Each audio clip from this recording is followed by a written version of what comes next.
ቆዳ የትኛውን ያስቸግራችሁ? እንዴትስ መለየት ይቻላል? ሁለቱም የመላላት ወይም የመፈርፈር ባህሪ ስላላቸው ለመለየት ብዙ ሰው ይቸገራል። የፀጉራችን ቆዳ ደረቅ የሚሆነው በቂ ሞይስቸር ሳይኖር ሲቀር ነው። የፀጉራችን ቆዳ ፎሮፎር የሚኖረው ከመጠን በላይ ቅባት ወይም የተፈጥሮ ወዝ ሲኖረው ነው። በዛ ላይ ፀጉራችን ቆዳ ላይ ፈንገስ ከመጠን በላይ ሲያድግ ሊሆን ይችላል። ስለዚህ እንዴት ነው የምንለየው? ትናንሽ ነጫጭ የሚፈረፈሩ ነገሮች ካገኛችሁ እና ቆዳችሁ የሚቆጣ ከሆነ የፀጉራችሁ ቆዳ ደርቆ ሊሆን ይችላል። ሰላም ውድና የተከበራችሁ የመሲ ቤተሰቦች እንዴት ናችሁ? ደህና ናችሁ ወይ? አላችሁ አለን። እግዚአብሔር ይመስገን። ዛሬ እንግዲህ በመጠጥ ነው ይዤላችሁ የመጣሁት። በነገራችን ላይ ውበት ሁሉም ነገር የሚወጣው ከውስጥ ነው ብዬ ባለፈው ቪዲዮ ላሳያችኋለሁ። ዛሬ እንግዲህ ባለፈው በሰራሁት ቪዲዮ ላይ አብዛኛው በሚባል ደረጃ ላይ ብዙ ሰዎች ምንድነው እየጠየቃችሁኝ እስቲ ቤት ውስጥ የምናዘጋጃቸው ነገሮች ሳይሆን አንዳንድ መዳሞች የማይመቹ አሉ። እንደዚህም ደግሞ ክፍለ ሀገር ወይም ኢትዮጵያ ውስጥም ሆናችሁ ብቻ ከየት ሆናችሁ እንደምታዩት ባላቅም ቤት ውስጥ ሆነን ገዝተን የምንጠቀም ፀጉራችን ላይ ገዝተን የምንጠቀመው ቅባት አሳየን ባላችሁ መሰረት በብዙ የተሰራውን ቅባት ነው፣ እንደ ክሬም አይነት ነው ማሳያችሁ ማለት ነው። እሱም ቤት ውስጥ የምታዘጋጁ ሳይሆን ከሱቅ ገዝታችሁ የምትጠቀሙ ቅባት ነው ማለት ነው። ይሄንን ክሬም ሁላችሁም እንደምታውቁት አብዛኛው ጊዜ በነጮቹ ዘንድ ላይ እጅግ በጣም የተወደደ ክሬም ነው ማለት ነው። ዛሬ ሶስትን ነው አሳያችኋለሁ። ከዛም ከሶስቱም በኋላ ሁሉንም አጠቃቀምም ነግራችኋለሁ ማለት ነው። ይሄኛው ደግሞ የመጥበሻ ቅባት ወይም የሮዝመሪ ቅባት እጅግ በጣም ተወዳጅነት ያገኘ ነው። ይሄ ደግሞ በሶስተኛ ደረጃ ላይ ከሎሚ የተዘጋጀው እንደ ጭቃ ቅባት የምንጠቀም ነው ማለት ነው።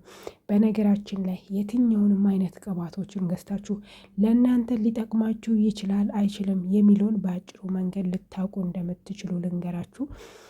እዚች ጋር ያለችዋን ለምሳሌ ቲክታክ ላይ አይታችሁ መግዛት ብትፈልጉ ያንን ቅባት ስክሪንሾት አድርግታችሁ ወዴት ትወስዱታላችሁ?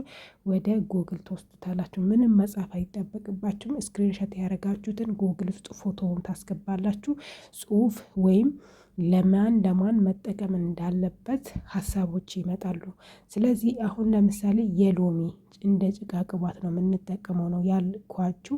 ለምሳሌ ሀሳስያ ያለው ሰው መጠቀም አይችልም። ሀሳስያ ማለት በአረብኛ ነው። በአማርኛ እንደ ሳይነስ ነገር ወይም አለርጂክ ያለ ሰው መጠቀም አይችልም። ምክንያቱም በጣም ሽታ ያለው ስለሆነ እንደ ሳይነስ አይነት ነገር ያለው ሰው መጠቀም አይችልም። ለምሳሌ ትንሽዬ ሳይነስ ያለባችሁ ሰዎች ራሳችሁን ልታውቁ ትችላላችሁ። ሳይነስ ማለት ምንም አይነት ሽታ የሚጠላ የሽቶን ራሱ ሽታ የሚያማርጥ ነው ማለት ነው። ስለዚህ ያንን ቅባት ስትጠቀሙ ሽታ ስላለው በጣም ያስነጥሳችኋል፣ አለርጂካችሁን እንደሚባባስ ያደርጋል ማለት ነው።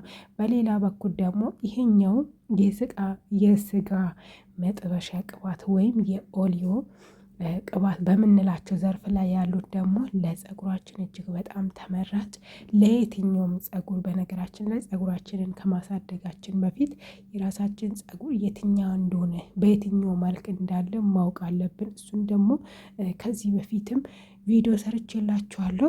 በአጭሩ መንገድ የምታውቁት ያው አንድ ብርጭቆ ውሃ አዘጋጅታችሁ ሻወር ከገባችሁ በኋላ ወይም ፀጉራችሁን ከታጠባችሁ በኋላ እዛ ውሃ ውስጥ አንድ ዘለላ ፀጉር ነቅላችሁ ታስገቡታላችሁ። ከዛ ያ ከ30 ደቂቃ በኋላ እዛ ውስጥ ላይ ውሃ ውስጥ ከላይ ከተቀመጠ ወይም መሀል ላይ ወይም መጨረሻ ላይ የሚባል ነገር አለ። እሱን በሌላ ጊዜ ቪዲዮ ሰራላችኋለሁ። በዛ መሰረት ቅባቱን በየትኛውም መልክ ገዝታችሁ መጠቀም እንዳለባችሁ ራሱ ማወቅ ትችላላችሁ ማለት ነው። የዛሬ ቅባቱን እያሳየሁላችሁ ያለሁት አሁን እየተቀባሁኝ ያለሁት። በነገራችን ላይ የትኛውንም አይነት ቅባቶች ለ3 ቀን ለ4 ቀን ተጠቅመን አይደለም ለውጥ ልናይበት የምንችለው ማለት ነው። በነገራችን ለዚህ ጋር ፎቶውን አስገብቼላችኋለሁ። ስክሪንሾት አድርጋችሁ ቅድም እንዳልኳችሁ ከራሳችሁ ጋር የሚስማማውን ቅባት ለማግኘት ምን እንደምታደርጉ ነግሬያችኋለሁ። ወደ ጉግል ወስዳችሁ ነው ሀሳቡን መረዳት የምትችሉት። በነገራችን ላይ ቅድም እንዳልኳችሁ ይህንን የሮዝመሪ ቅባት እስከ 6 ወር በተደጋጋሚ ሞክሩት። በእኔ ይሁንባችሁ ማለት ነው። ሌላ ቅባት ምንም አይነት ቅባት አያስፈልግም። የራሱን ሻምፖ የራሱን ትሪትሜንት ያለውን ሙሉ በሙሉ የራሱን የሆነውን ገዝታችሁ እስከ 6 ወር በተደጋጋሚ ሞክሩት። የጸጉራችሁ ቁመት ባይጨምር እንኳን ጸጉራችሁ ባለው ልክ እጅግ በጣም ያሳምሯል፣ ውብ ነው የሚያደርገው ማለት ነው። በፊልተር የምታዩት ጸጉር የራሳችሁ ቆዳ ላይ ወይም የራሳችሁ ጭንቅላት ላይ ያንን ጸጉር ታገኙበታላችሁ ማለት ነው። በነገራችን ላይ በዚህ ምድር ላይ ሳትለፉ የምታገኙት ነገር ምንም የለም። በነገራችን ላይ አሁን 2 አይነት እንደ ጭቃ አይነት ቅባቶች አሉኝ። ስለዚህ ዛሬ የምጠቀመው ይሄንን ነው ማለት ነው።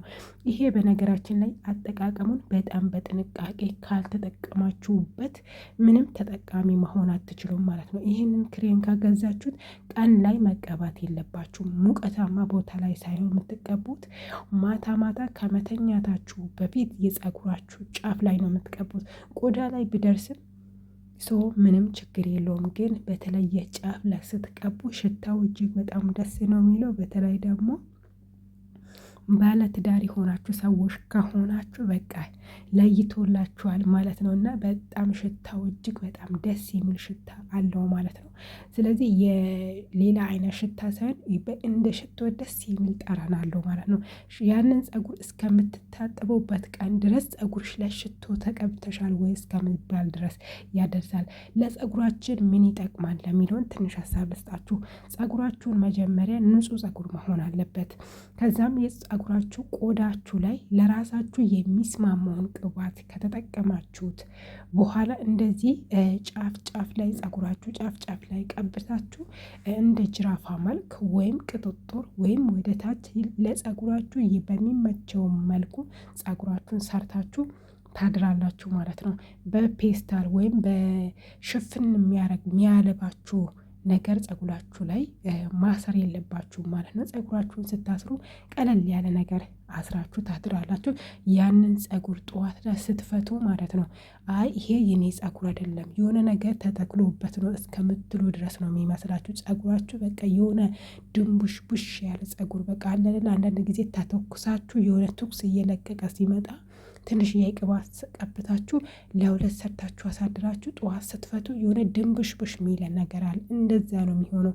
ያ ማለት ለጊዜ ሆኖ የሚለቅ ሳይሆን እስከ 6 ወር ድረስ በተደጋጋሚ ከሞከራችሁት ሙሉ በሙሉ የሚለቅበት ታሪክ የለም ማለት ነው። አሁን እኔ ጸጉር የአበሻን ጸጉር ታውቃላችሁ። ታጥበን ከጨረሰን በኋላ ጸጉራችን ትንሽ ሲደርቅ ምንድን ነው የሚመስለው? ጫፉ በጣም ቡቱቶ የሆነና እጅግ በጣም የሆነ የሚያስፈራ አይነት ነው የሚመስለው። አብዛኛው ጊዜ እኛ አበሾች የምንተኩሰው የጸጉራችን ጫፋችን በጣም ስለሚያስቸግር ነው ማለት ነው። እና ጫፋችሁ እጅግ በጣም ደረቅ ለሆነ ጸጉር መንታ ላለ ጸጉር እጅግ በጣም ፍቱ መድኃኒት ነው። ልታገኙበት የምትችሉ የት ነው? አበሻ ሱቆች ላይ ኮስሞቲክስ ቤቶች ላይ ታገኛላችሁ። በተለይ ደግሞ አረብ ሀገር ላይ ሆናችሁ ከፌስቡክ የምታዙ ከሆነ ጥንቃቄ መውሰድ አለባችሁ። ከፌስቡክ አብዛኛው ጊዜ ፌክ ነው የሚመጣው።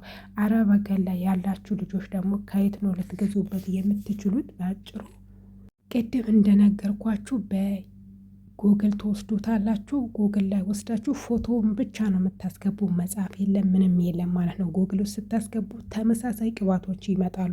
ሲመጡ ከዛ በኋላ ከራሱ አንዱን ስትነኩት በራሱ ጊዜ ያነብላችኋል። እናንተ ማንበብም አይጠበቅባችሁም። አንድ ቀን እሱን ደግሞ ትንሽዬ ቪዲዮ ሰራላችኋለሁ። ቪዲዮ በእንደዚህ አይነት መልክ እየቀረጽኩኝ ማለት ነው። በራሱ ጊዜ ነው የሚያነበው። የሆነች ከታካ ጎኑ ያለውን ጽሑፍ ሲነካ ራሱ ነው የሚያንብበው ማለት ነው። ከዛ በኋላ ከጸጉራችሁ ጋር የሚስማማውን ከመረጣችሁ በኋላ በዛው መልክ አማዞን ነው የምታዙት ማለት ነው። ከአማዞን ያዘዛችሁ የትኛውም እቃ ኦሪጂናል ነው የሚመጣው። ውድ ይሁን ምንም አትጠራጠሩ። በአንዴ እንትን ብለናል ብላችሁ ምንም አታስቡ። ከአማዞን ያዘዛችሁ እቃ ትክክለኛው እቃ ነው የሚመጣላችሁ። በእንደዚህ አይነት መልክ ሞክሩ እላችኋለሁ ማለት ነው። አብዛኛው ልጆች ስለጠየቃችሁ ነው ይሄንን ቪዲዮ የሰራሁት ማለት ነው። አብዛኛው ጊዜ እኔ ከኦንላይን ላይ ወይም ከአማዞን አዝዤ ቤት ውስጥ ከማዘጋጃቸውን ቅባቶች በተለፈ ከገዝቼ የተዘጋጀ ቅባት ከምንም አይነት ነገር የነጻ ነው ገዝቼ የምጠቀሙ። ሌላ ቅባቶቹም አሉ። በመሀል ማሳያችሁ ነው የሚሆነው። ለዛሬ ይዤላችሁ የመጣሁት ይሄንን ይመስል ነበረ። ላይክ፣ ሼር፣ ሰብስክራይብ እያደረጋችሁኝ አበረታቱ። አመሰግናለሁ። ቻው ቻው።